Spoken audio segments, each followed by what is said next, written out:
আল্লাহ রসুল বলছেন ইন্না আফকালা শাইইন, সবচেয়ে ভারী। ওটা তো সবাই বুঝবেন না, যারা আলেম ওলামা ইসিম তাফজিল তারাই বুঝবেন। অধিক, সবচেয়ে ভারী নেকির পাল্লায় যেসব নেকি উঠবে তার সবচেয়ে ভারী নেকি হলো ভালো চাল চলনের নেকি। ভালো চাল চলন কিন্তু আমরা সবাই বুঝি। কিভাবে বুঝি? লোকে বলে ছেলেটা খুব ভালো, স্বভাব খুব ভালো। ঠিকই বলছো, একদিন আমাদের এলাকাতে এসেছিল, তো কথা বলছিল, খুব ভালো লাগছিল, খুব ভদ্র ছেলে। এই যে কার কথা বলছো? তো আহমাদের কথা বল, ছাড়ো তো দোমকার কথা, দুনিয়ার বদের গোড়া। এই যে ওর যে খারাপ চালচলন সবাই বুঝে। তাহলে আমরা ভালো চাল চলনও বুঝি, খারাপ চাল চলনও বুঝি। ভালো কথা ও ভালো কর্মের নাম ভালো চাল চলন। ভালো কথা ও ভালো কর্মের নাম ভালো চাল চলন। ভালো কথা ও ভালো কর্মের নাম ভালো চাল চলন। একটা বাস্তব বলি, যে সুলতানগঞ্জে একটা অটো দাঁড়িয়ে আছে এখানে রাস্তায়, তা আপনি উঠেছেন, একজন আগে থেকে বসে আছে, তো আপনি উঠতেই না বসতেই ছেলেটা টান দিয়েছে, তো আপনি যে লোকটা আগে বসেছিল তার মুখের উপরে গিয়ে পড়ে গেছে। তখন ও বলছে আচ্ছা বসেন বসেন, কোনো সমস্যা নেই, বসেন বসেন। তো আর একদিন আপনি অটোতে উঠেছেন, ওই ছেলেটা ওভাবে টান দিয়েছে, আর একটা লোক বসে আছে, টান দিতে আপনি তার মুখের উপরে গিয়ে পড়ে গেছেন। তখন বলছে যে চোখ নাই, কপালে চোখ নাই, হিসাব করে উঠতে পারেন না, গাড়িতে হিসাব থাকে না। এটা একটা চালচলন, আগেরটা একটা চালচলন, এটা একটা কোন চালচলন। তাহলে কোনটা ভালো হলো? আগেরটা। আগেরটা ভালো হলো মানে কি? স্বীকৃতি দিলেন মানে কি?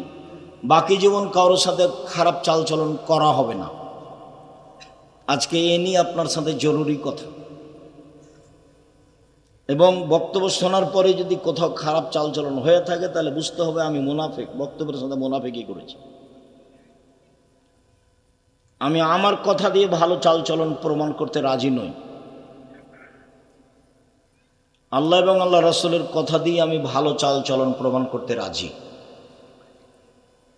আরেকটা কথা মনে রাখি, নেকির পাল্লায় আরো একটা ইবাদত ভারী নেকির আছে, তবে সেটা সবচেয়ে ভারী নয়। আবু হুরায়রা রাদিয়াল্লাহু তাআলা আনহু বলেন, রাসূল সাল্লাল্লাহু আলাইহি সাল্লাম বলেছেন, কালিমাতানি, দুইটা বাক্য, দুইটা শব্দ, খাফিফাতানে আলাল লিসানে, বলতে হালকা, উচ্চারণে হালকা, সাকিলাতানে ফিল মিজানে, দাঁড়ি পাল্লাই ভারী। দেখেন, দাঁড়ি পাল্লাই ভারী, তবে সবচেয়ে ভারী নয়। হাবিবাতানে এলা রহমানে, রহমানের কাছে প্রিয়। সুবহানাল্লাহি ওয়া বিহামদিহি সুবহানাল্লাহিল আযীম। এই হলো কালেমা, এই হলো বাক্য দুটো, যখন তখন বলা যায়। ভারী হিসাবে আল্লাহ রাসূল এটাকে বলেছেন ভারী। এর যেটা নেকি সেটা দাঁড়ি পাল্লাই ভারী, তবে সবচেয়ে ভারী নয়। সবচেয়ে ভারী কোন নেকি? ভালো চাল চলনের নেকি। আজকের পরে যদি বড় ভাইয়ের সাথে ঝগড়া লেগে থাকে তাহলে বুঝতে হবে আমার ভিতরে মুনাফিকি আছে। পাড়া প্রতিবেশীর সাথে যদি ঝগড়া গণ্ডগোল লেগে থাকে, বন্ধ না হয় বা হাত ধরে ক্ষমা না নিই, তাহলে বুঝতে হবে মুনাফিকি আমার ভিতরে আছে। বা আমি ক্ষমতা দেখাই বা দলীয় দাপট দেখাই বা জুলুম করি, এগুলো কিছু আছে। আজকের পরেও যত দিনই বোন আছে না আমার এখানে, যে আজকের পরে যদি আপনার বড় জায়ের সাথে কথা চালু না হয়, ঝগড়া কিন্তু আপনার বড় জায়ের কারণেই হয়েছে, কিন্তু ক্ষমা আপনাকে নিতে হবে। এটাই ভালো চালচলন। যদি আপনি বলেন যে ঝগড়া তো আমার বড় জায়ের কারণে হয়েছে, আমি কেন হাত ধরে ক্ষমা নিব, আমি কেন হাত ধরে ক্ষমা নিব, তা আপনি খারাপ, আপনি ভালো নন। কেউ যদি আপনাকে ভালো বলে তাহলে ও বুঝতে পারেনি ভালো চালচলন কাকে বলে। আপনি আপনার বড় জায়ের হাত ধরে ক্ষমা নেবেন, জরুরি, সকাল হয় না যেন। অতএব ভালো চাল চলন বা থাকতে হবে, আপনি বাধ্য। চলুন, আল্লাহ তাআলা যেভাবে ভালো চাল চলনের কথা বলেন, আল্লাহ তাআলা বলেন ইদফা বিল্লাতি হে আহসান। মুহাম্মদ সাল্লাল্লাহু আলাইহি সাল্লাম, আপনি মানুষের সাথে কথা বলার সময় মানুষ যা বলছে আপনি তার চেয়ে সুন্দর বলবেন, আপনারটা না তার চেয়ে ভালো হয়। জীবনে কোনো দিন কেউ আপনাকে গালি দিল পাল্টা গালি দিবেন না, প্রতিশোধ নেই জীবনে। জীবনে দুইটা ত্যাগ থাকতে হবে আপনার, যে কোনো মূল্যে প্রতিশোধ নিব না, যা হবে হবে, প্রতিশোধ নেই। আর পিছনে কথা নেই, বদনাম। আমার জমি জায়গা লুটে নেক, বাড়িঘর লুটে নেক, যা হবে হোক। আমাকে ফেন্সগঞ্জ সিলেটের ওসি বলছে যে মামলা আমি চালাবো, খালি আপনি সিগনেচার করেন। তো আমি বলছি আমি মানুষের বিরুদ্ধে মামলা করি না, আমি মানুষের বিরুদ্ধে মামলা করব না। যারা আমার উপরে ক্ষিপ্ত তারা গালি দেয়, যখন গালি দেওয়া শুরু করে তখন আমার মা বোনকে দিয়ে শুরু করে। তো যখন ও বন্ধ করে দেয় তখন আমি আবার রিং দিয়ে বলি ভাইজান আরও মনে হয় গালি বাকি ছিল, মনে হয় টাকা শেষ হয়ে গেছে, তা আপনার যদি কিছু গালি থাকে তাহলে দিয়ে নেন। আমি মানুষের বদনাম, মানুষের গালিকে কোনোদিন কাঁধে নিইনি, ওকে আমি বহন করি না। আত্মীয় স্বজন, পাড়া প্রতিবেশী যে যেখানে আছে, কারো মন্দ কথা আমি বহন করি না, আমি ওটা প্রয়োজনও মনে করি না। আমি কারো মন্দ কথা আমার উপরে যেটা বলা হয়েছে সেটা আমি ধর্তব্যেই রাখি না, ওটা আমি বিবেচনাতেই রাখি না। সম্মানিত দিনী ভাই বোন, আল্লাহ তাআলা বলেন ইদফা বিল্লাতি হে আহসান। মুহাম্মদ সাল্লাল্লাহু আলাইহি সাল্লাম কথা বলার সময়তে প্রতিপক্ষ যা বলেছে আপনি তার চেয়ে ভালো বলবেন। ও বলেছে এই কি মনে করিস তুই, তোকে দেখে নিব, চাপা নামাজের ভাষা। এই হাবিল, তোকে আমি হত্যা করব। কাবিল বলছে, তা হাবিল বলছে যে তুমি আমাকে হত্যা করো করো, আমি তোমাকে হত্যা করব না। তো রাসূল সাল্লাল্লাহু আলাইহি সাল্লাম বলছেন দেখো কাইফা বিকুম ওয়া বিজামানিন, তোমাদের কি হবে, যুগের কি হবে, তোমাদের কি হবে, যুগের কি হবে। এদা উবকিতুম ফি হুসালাতি মিনান নাস, যখন তোমরা থাকবে আগাছার মাঝে। সমাজে কেউ ভালো মানুষ থাকবে না, সব হলো বদের গোড়া, শয়তান, ইতর শ্রেণীর মানুষ। দোকানে বসে থাকে, ল্যাংটা বেটি ছেলে দেখে আর একজনের বদনাম করে, আর গিবাত করে, জেল হাজতে দেওয়ার চেষ্টা করে, আর ধোকা দেয়, ফাঁকি দেয়, এভাবে দিন কাটায়। 12টা 1টা পর্যন্ত দোকান বসে থাকে। ওটা তো আপনার ছেলে, ও কি হিন্দু নাকি? ও হিন্দুর ছেলে, জবাব আমি দেবো, আমি কেন দেবো? ওই যে আপনার মেয়ে এখন দোকানে দাঁড়িয়ে আছে, জিনিস কিনছে, ও তো বক্তব্য শুনতে এসেছে, তো দোকানে কেন দাঁড়িয়ে আছে, জবাব আমি দিব। আপনি দেন, দেওয়ার জন্য প্রস্তুত থাকেন। তা আপনি কি এখন বলবেন যে আমি দেখে নিব? কাবিল হাবিলকে বলছে এটুকু বলি, তোমাদের কি হবে, যুগের কি হবে, তোমাদের কি হবে, যুগের কি হবে।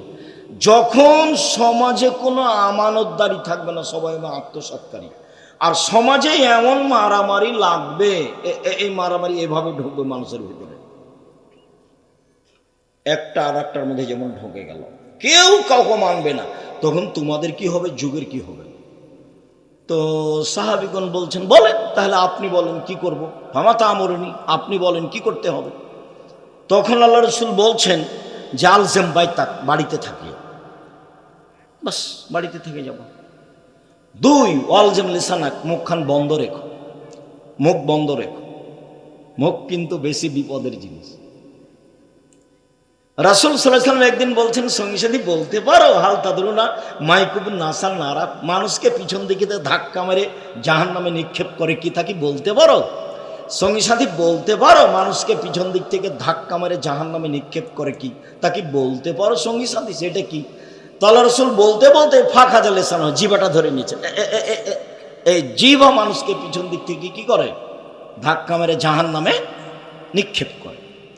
একদিন আল্লাহ রাসূল বলছেন, হাল তাদরুনা, সঙ্গী সাথী বলতে পারো মায়ের মায়েতগুলো নাসান্নারা, মানুষকে বেশি বেশি জাহান্নামে নিক্ষেপ করে কি, তা কি বলতে পারো সঙ্গী সাথী? তোমরা কি বলতে পারো মানুষকে বেশি বেশি জাহান্নামে নিক্ষেপ করে কি? তারপরে বলছেন আল ফারজ ওয়াল ফাম, জেনা আর মুখ, জেনা আর মুখ, এইটা মানুষকে বেশি বেশি জাহান্নামে নিক্ষেপ করে। রাসূল সাল্লাল্লাহু আলাইহি সাল্লাম একদা বলছেন, পৃথিবীর মানুষ শুনে রেখো, মাইয়াজমাল্লি মা বাইনা লাইহি ওয়া মা বাইনা রিজলাই হাজমাল্লাহুল জান্নাহ, তোমরা যদি দুইটা জিনিসের জিম্মেদারি নিতে পারো, কিভাবে জান্নাতে নিয়ে যেতে হবে সেটা আমি দেখবো, আমি জিম্মেদারি নিলাম, তোমাকে আমি জান্নাতে নিয়ে যাবো, সেটা আমার ব্যাপার, কিভাবে নিয়ে যাব। তুমি দুইটা জিনিসের জিম্মেদারি নাও, বাকিটুকু আমি দেখব। এক, জিহ্বা, দুই, লজ্জা স্থান জেনা, জেনা করো না, বাকিটুকু আমি দেখব।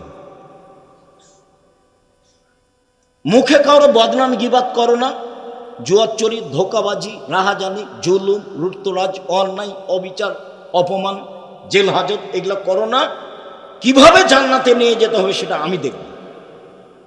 দুইটা তোমার, একটা আমার, আমার আর আপনার দুইটা কি কি?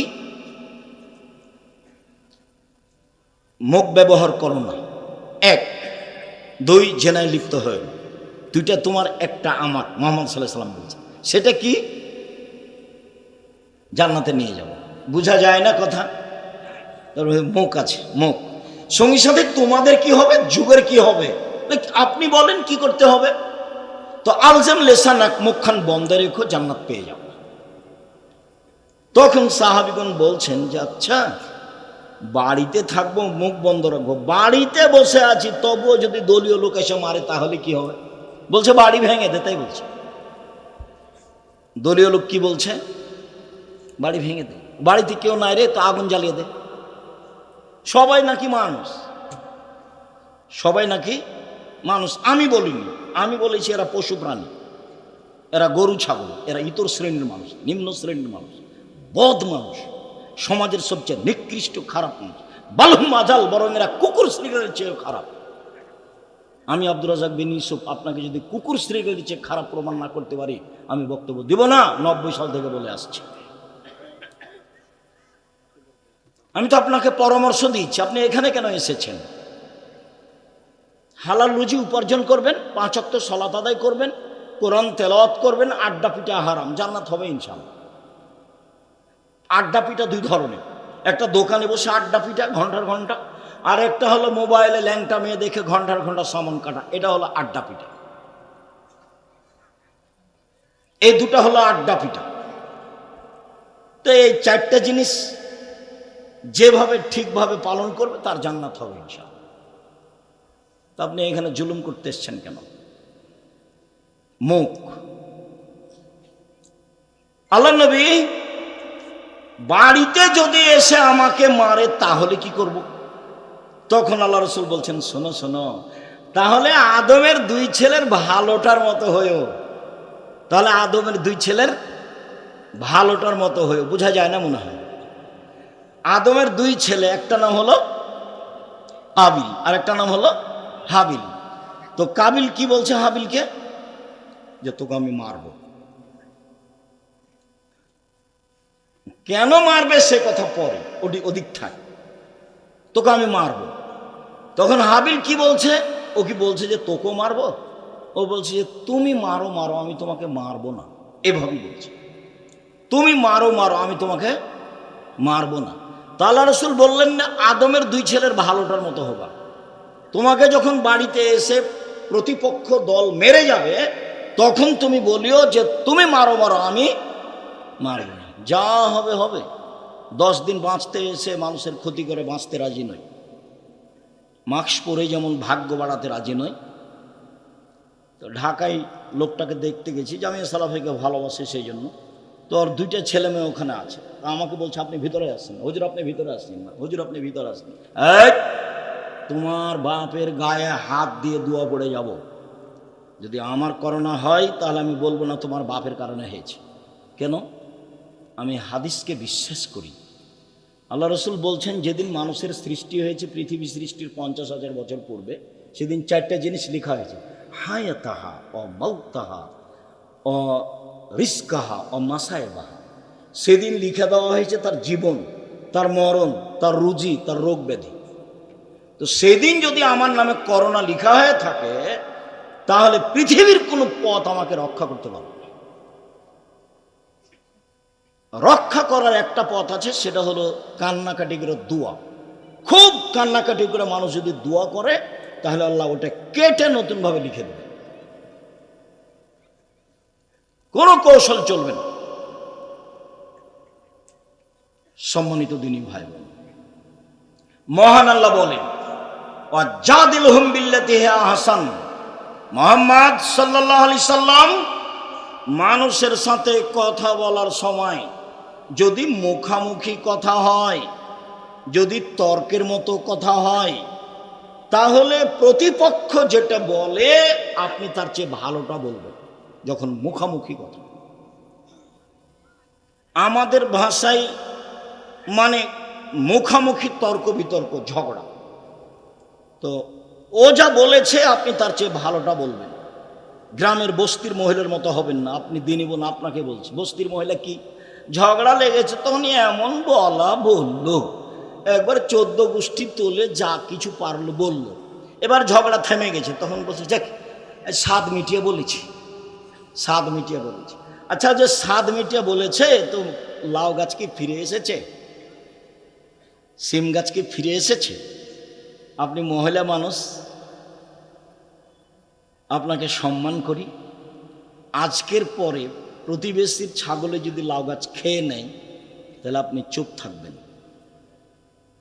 ঝগড়া করে লাউ গাছ ফিরে পাওয়া যাবে না। বিকল্প পদ্ধতিতে আপনি সতর্ক হন। মুখে কিছু বলে পরিবেশ কন্ট্রোল করার চেষ্টা করিয়েন না, আর বেশি বলার চেষ্টা করিয়েন না।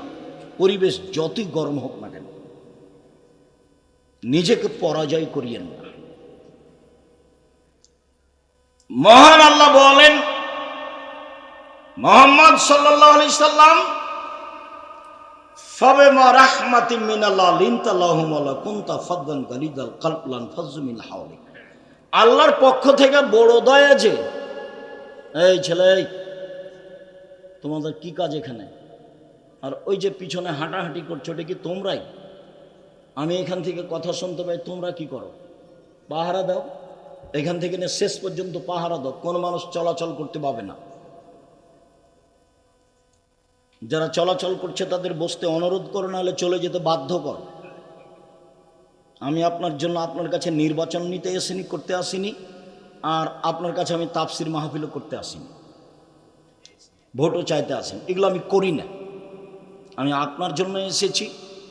আপনি যদি কোথাও গল্প করেন, তাহলে আপনাকে আমি নিম্ন শ্রেণীর মানুষ মনে করব এবং বলবো আপনার স্বভাব খারাপ, এবং বলবো আপনি ইতর শ্রেণীর মানুষ। নাহলে ওখানে বসে গল্প করছেন কেন? কেন গল্প করবেন? কি সাহস আপনার? কি ভিত্তি আপনার? কি বিদ্যা আছে আপনার? আপনি কেন ওখানে গল্প করছেন? আমি তো আল্লাহ আল্লাহ রাসূলের কথা বলছি। আমি তো আপনার জন্য এসেছি। সম্মানিত দিনী ভাই, মুহাম্মদ সাল্লাল্লাহু আলাইহি সাল্লাম আল্লাহর পক্ষ থেকে বড় দয়া যে আপনি নরম আচরণের হয়েছেন। আপনার আচরণ যদি কর্কশ কঠোর হতো, তাহলে মানুষ আপনার পাশ থেকে সরে যেত। শোনেন, এক, ফাফু আনহুম, মানুষকে মাফ করেন। যারা যে অন্যায় করেছে তাকে মাফ করেন। আপনার জীবনটা শুধু মাপ, শুধু খালি মাপ করেন।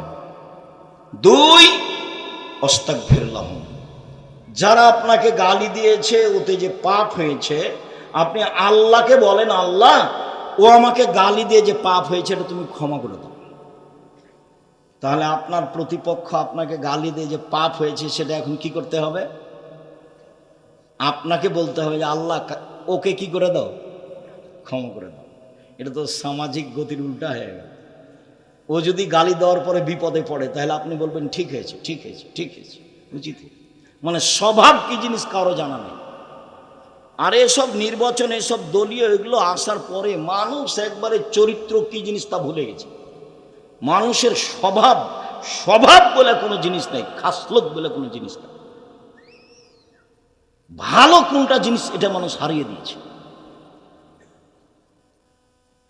ও মানুষের টাকা মেরে খেয়ে ও হজ করতে গেছে, মানুষকে গালি দিয়ে জেল হাজতে সুন্দর করে দিয়ে হাজত দিয়ে বলছে কোথায় গেছে, ওমরা করতে গেছে। এভাবে ধর্ম এভাবে পালন করছে, অত সহজ নয়। সম্মানিত দিনী ভাই বোন, আজকে এখান থেকে উঠতে হবে মাটির মানুষ, মাটির মানুষ হয়ে। প্রতিশোধ নেই, পিছনে কথা বলা নেই, প্রতিশোধ নেই, আর পিছনে কথা বলা নেই। জীবনে কোনোদিন মানুষের বদনাম করব না, জিন্দেগিতে করব না, যা হবে হবে। আমাকে যদি একবারে লুটে খেয়ে নেয়, ধুয়ে ছেড়ে দেয়, তবু আমি তার কথা মুখে নিব না। যে কোনো মূল্যে আসতেই হবে এই কথা। পৃথিবীর মানুষ, তোমরা দুইটা জিনিসের জিম্মেদারি নাও, জান্নাতে কিভাবে নিয়ে যেতে হবে সেটা আমি দেখব। এক, মুখ, মুখ ব্যবহার করো না, কারো বদনাম করো না, কারো গীবাত করো না, কাউকে অপমান করো না, কারো ক্ষতি করো না। দুই, জেনা করো না। বাকিটুকু আমি দেখব। হাদিস তো বুখারী মুসলিম। বাকিটুকু জান্নাতে কিভাবে নিয়ে যেতে হয় সেটা আমি দেখব। মুহাম্মদ সাল্লাল্লাহু আলাইহি সাল্লাম মানুষকে মাফ করুন। দুই, মানুষ যে আপনাকে গালি দিয়ে পাপ করেছে এর জন্য আপনি আল্লাহকে বলেন আল্লাহ ওকে ক্ষমা করে দাও। এটা আমাকে আপনাকে করতে হবে, ওরই জন্য ক্ষমা চাইতে হবে।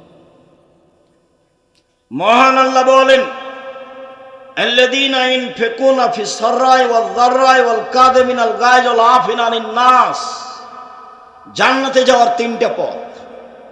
এক, সচ্ছল অসচ্ছল উভয় অবস্থায় দান করতে হবে। সুলতানগঞ্জের এটা কওমি মাদ্রাসা। ভারত, বাংলাদেশ, পাকিস্তানে কোরআন হাদিস টিকিয়ে রাখার একটাই মাধ্যম হচ্ছে কওমি মাদ্রাসা। আমরা কওমি মাদ্রাসাতেই পড়েছি, কওমি মাদ্রাসায় শিক্ষকতা করি, আমাদের জীবন কওমি মাদ্রাসার উপরেই আছে। বিদ্যে, ইসলাম ধর্ম, কোরআন হাদিস টিকিয়ে রাখার এটাই মাধ্যম। আপনারা এত লোক আছেন এলাকায়, টাকা পয়সা ইনকাম করেন, আর আপনাদের কওমি মাদ্রাসার 7 মাসের বেতন বাকি থাকে, এটা কেমন হয়ে গেল কথা না? তা হবে কেন? জামিয়া সালাফে মাসে 40 লক্ষ টাকা বেতন লাগে। জামিয়া সালাফে কোনো বিত্তশালী দিয়ে চলে না, জামিয়া সালাফে কোনো সংস্থা দিয়ে চলে না, জামিয়া সালাফে কোনো বৈদেশিক টাকা দিয়ে চলে না।